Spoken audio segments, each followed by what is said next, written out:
Bloodborne is a game steeped in symbolism and driven by discovery. Like the Soul series that it shares its gaming DNA with, Bloodborne is at its best when its true meaning is veiled behind ambiguous lore, mysterious character dialogue, and a visual design focused on conveying hidden messages. On that note, we wanted to share with you our favorite bits of lore and symbolism that you might have missed during your playthrough. So sit back, grab your accursed brew, and let us expand your insight into From Software's Bloodborne.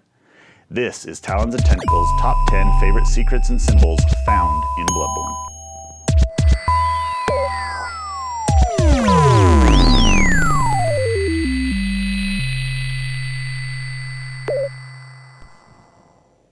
Number 10. The Old Hunter's Garb. The Old Hunters found in the Bloodborne expansion all share similar elements in their attire. The inner lining of their cloaks is dyed a blood red color, emphasizing their bloodlust. The color is consistent with the narrative themes of the Old Hunters DLC, which details the fate of hunters who have been cursed to forever stalk their prey within the hunter's nightmare. The theme is so strong that the color scheme can even be found on Gehrman's and Lady Maria's cloaks, revealing their part in the violation of the fishing hamlet. Number 9. Right Leg Superstition. Among the many stylistic costumes worn by the Hunters of Yharnam, a revelation of their core beliefs can be found. Every piece of hunter leg armor features a series of belts fastened around the upper thigh of the right leg. This is more than just a fashion choice, as the hunters believed that the beast plague worked by infection of the right leg. According to this old and false notion, the belt was used to stem the spread of infection throughout the rest of the body. Number 8. Nightmare Connections. Across the nightmare realms of Bloodborne, connections are found when we look closely. Winter lanterns roam the Nightmare of Mensis, the Nightmare Frontier, and the Fishing Hamlet. Amygdala, both living and dead, can be found in the Nightmare Frontier and the Hunter's Nightmare. In some cases, even the masts of long-forgotten ships can be seen jutting upward from the fog of the nightmares. These connections reinforce the concept of dream logic, or rather, impossible spaces and horrific beasts that defy reason, which is a prevailing theme of Bloodborne, the Old Hunters. Number 7. The Dead Hunter in the Fishing Hamlet. Another symbolic aspect of the nightmares found in the Old Hunters DLC can be seen at the entrance of the Fishing Hamlet. Here we encounter the grisly sight of a long-dead hunter, strung up by his feet with his arms hanging limp, bound at the wrists above his torso. This image is also found within the Chalice dungeons and was a popular form of torture. People were hung upside down for days as the blood rushed to their heads, causing pain, discomfort, and hallucinations before finally succumbing to death.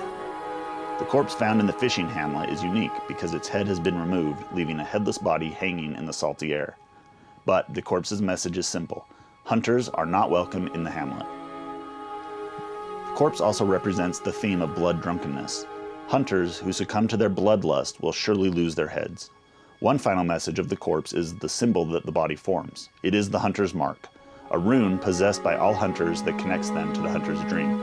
And so the removal of the head breaks the symbolic nature of the rune, cutting off the hunter's connection to the hunter's dream, which is the safe haven of all hunters.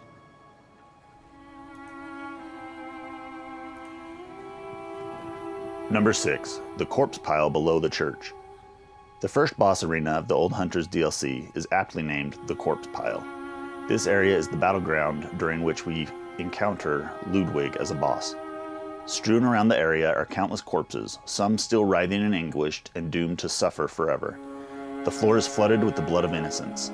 After defeating Ludwig and ascending through the prison area, the structure is revealed to be a site of the Healing Church's blood ministrations ritual. The church is quite literally built upon the blood and bodies of innocent people caught up in the evils of the Healing Church's efforts to ascend and become children of the cosmos. Number 5. Winter Lanterns. Winter lanterns are perhaps the most horrifying creatures found in all of Bloodborne. Located only in the Nightmare realms, winter lanterns are a frightening enemy. The creature moves slowly and emits an eerie sing-song melody.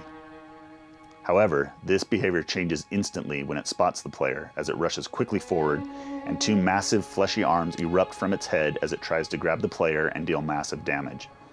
Even the mere sight of the fiend causes the players to take frenzy damage. More horrific yet is the visual design of the Winter Lantern. Existing as a nightmare denizen, the Winter Lantern reflects common sights of the hunter. Its head, while at first seeming to be a large, writhing mass of brain matter, is comprised of hundreds of messengers, the small friendly beings that aid players throughout Bloodborne, fused together in a writhing, fleshy head. Its body is blood-soaked with fleshy tentacles hanging about its shoulders. This design is familiar, however, as the fleshy bits mimic the doll's attire in the hunter's dream. Number 4. Eyes on the inside.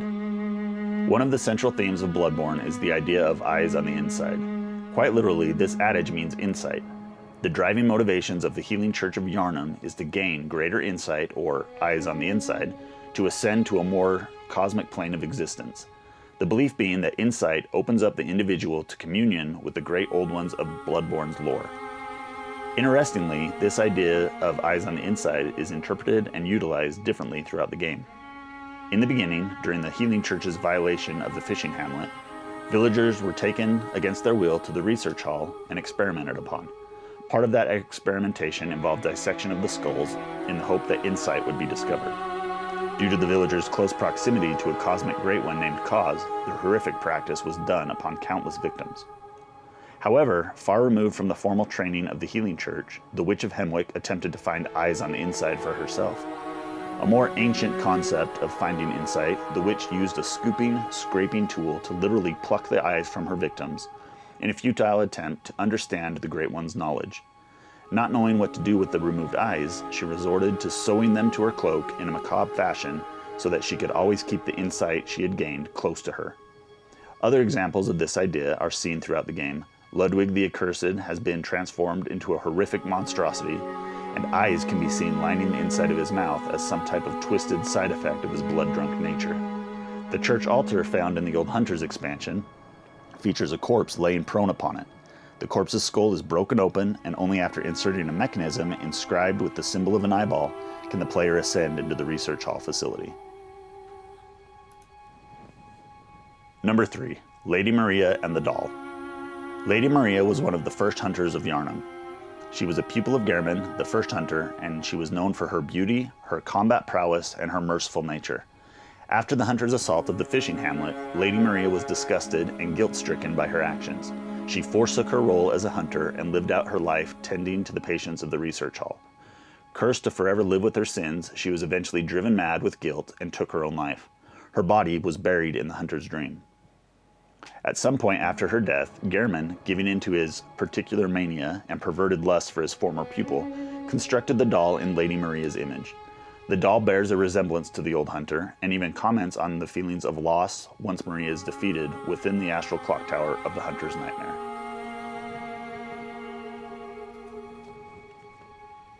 Number 2. Impossibly stacked areas in the old hunters. Bloodborne is about the search for insight and discovery. The areas of the Old Hunters DLC exist in a state of dream logic. As the player advances through the game and discovers new locations, a pattern of upward progression is recognizable. Beginning in the Hunter's Nightmare and continuing upward through the Research Hall and into the Astral Clock Tower, players come to the end of their journey after stepping through the clock face of the tower and into the fishing hamlet. The areas are stacked one atop the other in a dizzying formation that defies logic. With the fishing hamlet at the top of it all, the torrential rains of the village can be heard throughout the areas below, with the patients of the research hall even commenting on the sounds that they hear. Splish splash, plip plop, they talk about the constant sound of rain hitting above them. Even one of the Snell-like women can be seen falling from the sky while exploring the Hunter's Nightmare. Number 1. The Hunter's Dream Gravestones and the Doll's Prayer. Within the Hunter's Dream, numerous gravestones are scattered throughout. As the secrets of Bloodborne are uncovered, the truth of the dream's cyclical nature is revealed. Hunters hunt and gather blood. They die and are reborn over and over within the dream.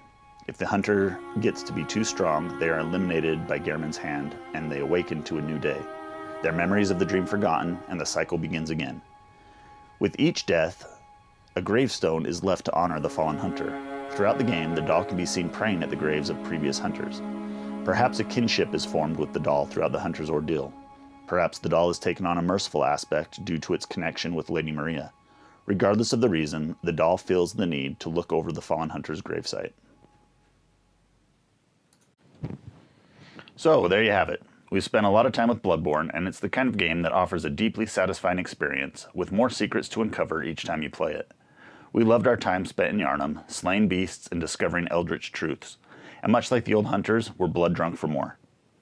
Thank you for watching Talons and Tentacles' Top 10 Favorite Secrets and Symbols in Bloodborne. Be sure to subscribe to our channel for more horror-themed content, and follow us on Facebook at Talons and Tentacles, where we share custom horror art and regularly stream new content every day.